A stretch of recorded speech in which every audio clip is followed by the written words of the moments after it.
नमस्कार, आप देख रहे न्यूज 18। मैं हूं आपके साथ मेनका चौधरी और यहां न्यूज 18 की खबर का हुआ है एक बार फिर असर। मुहर लगी है खबर पर। चंपावत उपचुनाव के लिए बीजेपी ने अपनी कमेटियां गठित कर दी हैं। प्रदेश सह प्रभारी रेखा वर्मा को इंचार्ज बनाया गया। चंदन रामदास को चंपावत का प्रभारी मंत्री बनाया गया तो बीजेपी प्रदेश उपाध्यक्ष कैलाश शर्मा को चुनाव प्रभारी बनाया गया। वहीं महिला मोर्चा की राष्ट्रीय महामंत्री दीप्ति रावत को चुनाव सह प्रभारी बनाया गया। चंपावत सीट से इस्तीफा देने वाले कैलाश गहतोड़ी को चुनाव संयोजक की जिम्मेदारी सौंपी गई है। न्यूज 18 ने यह खबर पहले से दिखाई थी और उस खबर पर लगी है मुहर। अलग अलग कमेटियों का गठन बीजेपी ने किया उपचुनाव को लेकर। हमने उपचुनाव को लेकर पूरी टीम की आज मैं घोषणा कर रहा हूं। इसमें जो पूरी प्रभारी पालक प्रभारी के तौर पर हमारी सह प्रभारी श्रीमती रेखा जी रहेंगी और महामंत्री संगठन ये भी इस चुनाव को मार्गदर्शित करेंगे। प्रभारी मंत्री के तौर पर चंदन रामदास जी ये इस चुनाव में रहेंगे। इस चुनाव के प्रभारी कैलाश शर्मा जी रहेंगे और सह प्रभारी के तौर पर राष्ट्रीय महामंत्री श्रीमती दीप्ति रावत जी रहेंगी और इस चुनाव के संयोजक श्री कैलाश गहतोड़ी जी। इधर चंपावत विधानसभा से चुनाव लड़ने जा रहे सीएम पुष्कर सिंह धामी के उपचुनाव की तैयारियों को लेकर सीएम के लिए इस्तीफा दे चुके पूर्व विधायक कैलाश गहतोड़ी ने तैयारियां शुरू कर दी हैं। सीएम धामी के उपचुनाव के लिए अपनी सीट छोड़ने वाले कैलाश गहतोड़ी ने बनबसा में पूर्व सैनिक संगठन के साथ बैठक कर चुनावी बिगुल फूंक दिया और पूर्व सैनिकों से चंपावत के विकास के लिए समर्थन मांगा है। आप सारे पूर्व सैनिक जितने हैं उनका भी सौभाग्य है। उन्हीं का एक बेटा, एक पूर्व सैनिक का पुत्र आज जो है प्रदेश की बागडोर संभाले हुए है और पिछला कार्यकाल 6 माह का देखा है आपने, इतिहास रचने का काम किया है। तो वहीं इस दौरान सभी पूर्व सैनिकों ने सीएम पुष्कर धामी को एक सैनिक का बेटा बताया। चंपावत विधानसभा में सैनिक परिवार के मतदाताओं की संख्या करीब 20,000 है। क्षेत्र के विकास के मुद्दे पर सीएम धामी को समर्थन देने का ऐलान पूर्व सैनिक संगठन पहले ही कर चुका है। चंपावत जिले के अंदर जैसे कि लगभग 4,500 के करीब जो है पूर्व सैनिक हैं, उनके परिवार लगा करके हमसे 20,000 से ऊपर पहुंच जाते हैं। ठीक है, अभी हमको पूरी आशा है जैसे कि हमारे जो सम्मानीय विधायक कैलाश गहतोड़ी जी ने इतना बड़ा त्याग किया अपना सम्मानीय मुख्यमंत्री पुष्कर धामी जी के लिए, ये विधायक का जो पद छोड़ा है उनका बहुत बड़ा ये त्याग है। तो पूर्व सैनिक के लिए बहुत ही बड़ा सौभाग्य की बात है क्योंकि मुख्यमंत्री जी खुद एक सैनिक के पुत्र हैं। इससे बड़ा और क्या हो सकता है हमारे लिए सौभाग्य। चंपावत विधानसभा के पहाड़ और मैदानी क्षेत्र में बसे पूर्व सैनिक किसी भी चुनाव में अहम रोल अदा करते हैं, जिसे देखते हुए कैलाश गहतोड़ी ने सबसे पहले पूर्व सैनिकों को साधने का काम किया है, जिससे सीएम धामी आसानी से चुनाव जीत सके। न्यूज 18 के लिए चंपावत से कमलेश भट्ट की रिपोर्ट। उत्तराखंड बीजेपी विधानसभा चुनाव की समीक्षा के साथ अब अगले टारगेट चंपावत उपचुनाव और 2024 के लोकसभा चुनाव की तैयारियों में जुटी है। 2 दिन के दौरे पर आए राष्ट्रीय महामंत्री बीएल संतोष ने इसके लिए जरूरी दिशा निर्देश भी दिए।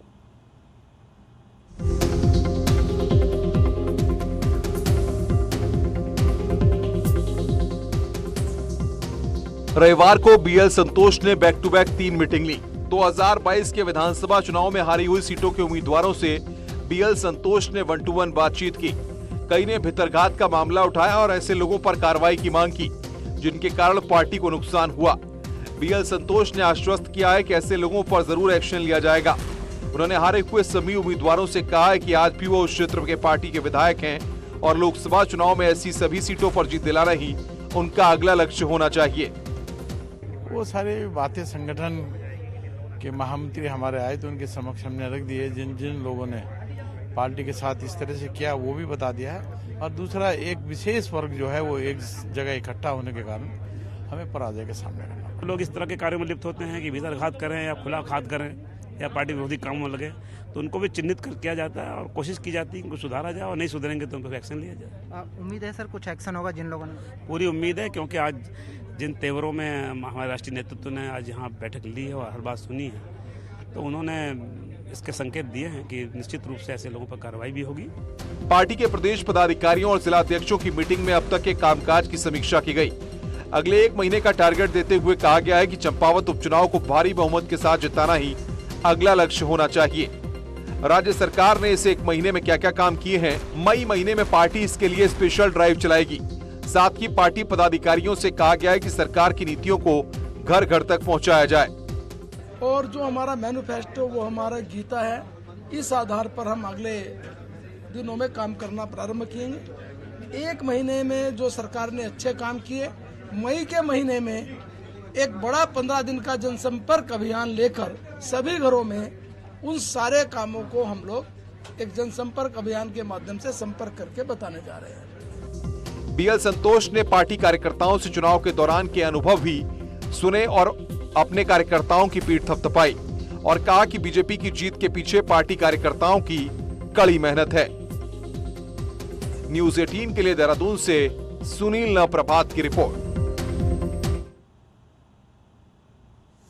और अब बात कांग्रेस की करते हैं। विधानसभा चुनाव में उत्तराखंड कांग्रेस का बुरा हाल जग जाहिर है और पार्टी को संभालने के लिए कमान करण माहरा को दी गई। लेकिन जिलाध्यक्षों के साथ रविवार को हुई पहली मीटिंग में 70 विधानसभा के फ्रंटियर्स और जिलाध्यक्षों को बुलाया गया, लेकिन इनमें शामिल होना ज्यादातर लोगों ने जरूरी नहीं समझा। मीटिंग में पार्टी की रणनीति और हार की समीक्षा की गई। साथ ही गढ़वाल के दौरे पर से पहले अध्यक्ष ने कार्यकर्ताओं में जोश भरने को लेकर रणनीति भी बनाई। कांग्रेस कार्यकर्ता करण माहरा के नेतृत्व में पंचायत चुनाव मजबूती से लड़ने की बात कह रहे हैं कांग्रेस के नेता, लेकिन कई नेताओं की गैर मौजूदगी ने इस मीटिंग पर भी सवाल खड़ा कर दिया। मकसद ये है कि समझना चाहता हूँ इन लोगों से, इतने लंबे टाइम से ये लोग काम कर रहे हैं, क्या दिक्कतें रही, किस वजह से पार्टी पीछे आई है और क्या हमको नया करने की आवश्यकता है। इन सभी विषयों पर चर्चा विचार विमर्श करके आगे बढ़ना चाहता हूँ। पहाड़ की पारंपरिक टोपी अब बीजेपी के आधिकारिक ड्रेस कोड में शामिल होगी। फर्क इतना होगा कि टोपी पर एक तिरछी पट्टी और पट्टी के बगल में कमल का फूल होगा, ब्रह्म कमल का फूल होगा। पट्टी पर लिखा होगा भाजपा।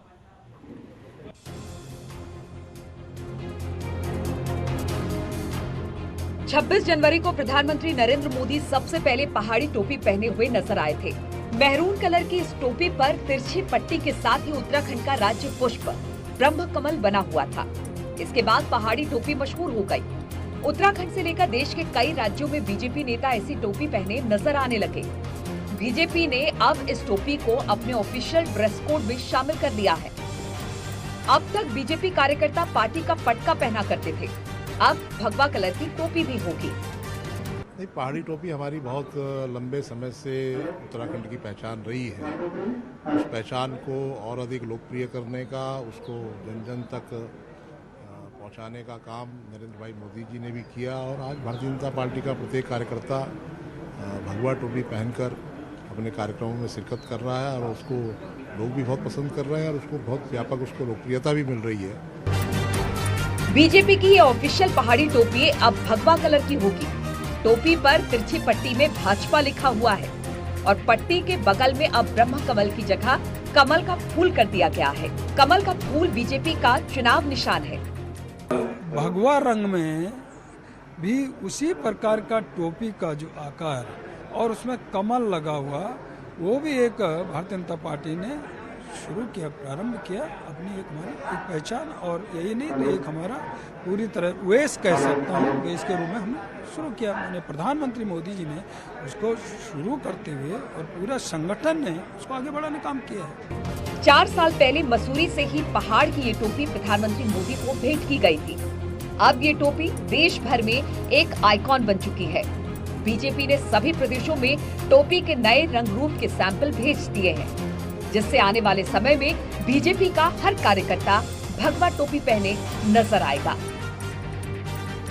न्यूज़ 18 के लिए देहरादून से सुनील नवप्रभात की रिपोर्ट।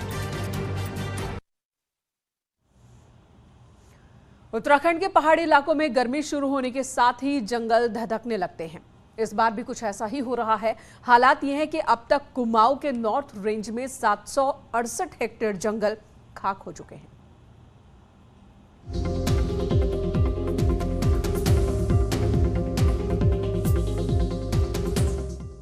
जिस रिकॉर्ड पैमाने पर इस बार कुमाऊं के पहाड़ी इलाकों में जंगल धधक रहे हैं, वैसा शायद ही कभी हुआ हो।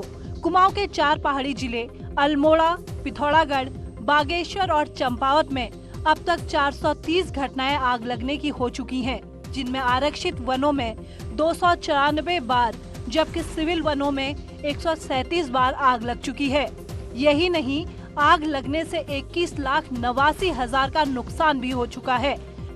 लगातार धधक रही आग भले ही बारिश होने पर कुछ इलाकों में थम रही हो, लेकिन पारा चढ़ने के साथ ही ये फिर विकराल रूप ले लेती है। के अंतर्गत अभी तक 294 घटनाएं आरक्षित वनों में हुई हैं आग की, 136 घटनाएं उसमें वन पंचायत में हुई हैं सिविल फॉरेस्ट में, इस प्रकार की 430 घटनाएं हुई हैं, जिसमें 768 हेक्टेयर जंगल प्रभावित हुआ है तथा 21,89,000 की आर्थिक क्षति हुई है। जंगलों में धधक रही आग से वन्य जीवों पर भी संकट आ गया है। हालात ये हैं कि जंगली जानवर जिंदगी बचाने के लिए रिहायशी इलाकों की ओर कूच करने को मजबूर हैं। आग की घटनाओं से पर्यावरण को खासा नुकसान हो रहा है, वहीं प्राकृतिक जल स्रोतों को भी इससे खासा नुकसान हो रहा है। अग्नि का प्रभाव प्रकृति पर और मानव पर दोनों पर काफी तीव्र गति से पड़ते जा रहा है। प्रकृति की हम बात करें तो जितने भी हमारे इकोलॉजिकल सिस्टम है, जंगलों में जितने प्राणी जगत है और जितने भी हमारे फ्लोरा एंड फौना है, वो चंद मिनटों में समाप्त हो जाते हैं। धधक रही आग से बेशकीमती वन संपदा तो खाक हो ही रही है, लेकिन सवाल ये है कि हर साल बढ़ रही फॉरेस्ट फायर की घटनाओं को देखते हुए भी वन विभाग अभी तक कोई ठोस प्लान तैयार नहीं कर पा रही है। न्यूज़ 18 के लिए अल्मोड़ा से किशन जोशी के साथ पिथौरागढ़ से विजय वर्धन उप्रेती की रिपोर्ट। इधर चमोली जिले में भी लगातार जंगल सुलग रहे हैं। बद्रीनाथ राष्ट्रीय राजमार्ग पर छिनका के पास अचानक आग लग गई। हरे भरे जंगल में धुआं ही धुआं फैल गया। आग देखते ही छिनका गांव की ओर बढ़ने लगी। देखते देखते हालांकि वन विभाग की टीम ने मौके पर पहुंचकर आग पर काबू पाने की कोशिश की, लेकिन तेज हवाओं के चलते आग की लपटें और तेज होती चली गई।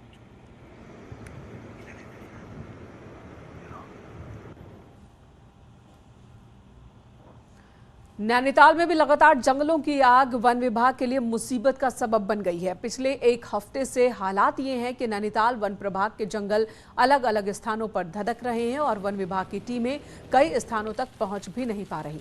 तेजी से आग फैल रही है। वन और वन्यजीव दोनों खतरे में। गर्मी बढ़ने के साथ ही पहाड़ में जंगल धधकने लगे हैं और ये देख सकते हैं मेरे पीछे लगातार जो नैनीताल वन प्रभाग के जंगल हैं कुछ इस तरह से जल रहे हैं। लगातार 2-3 दिन से जिस तरह से तापमान बढ़ा है उसके बाद जंगल पूरी तरीके से स्वाहा हो रहे हैं और इस तरह की स्थिति पूरे नैनीताल वन प्रभाग में अलग अलग रेंजों में बनी हुई है।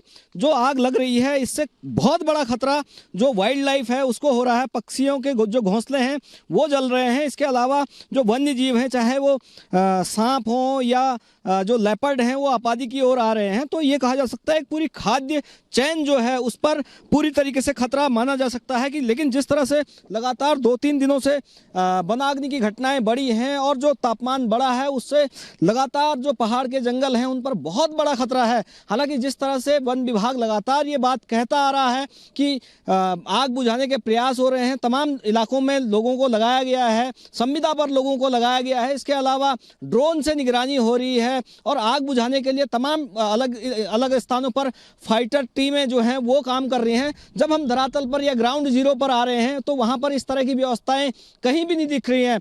अगर वन विभाग इस तरह की खबरों को देख रहा है या उनके उच्च अधिकारी देख रहे हैं तो उनको ऐसे जो हादसे हो रहे हैं, लगातार अग्निकांड हो रहे हैं, उन पर संज्ञान लेना चाहिए ताकि ये वनाग्नि की घटनाओं को रोका जा सके और जो एक खाद्य चैन खत्म हो रही है उस पर वो भी एक सकुशल अपनी जिंदगी को आगे बढ़ा सके। वीरेंद्र बिष्ट, न्यूज़ 18, बजून, नैनीताल।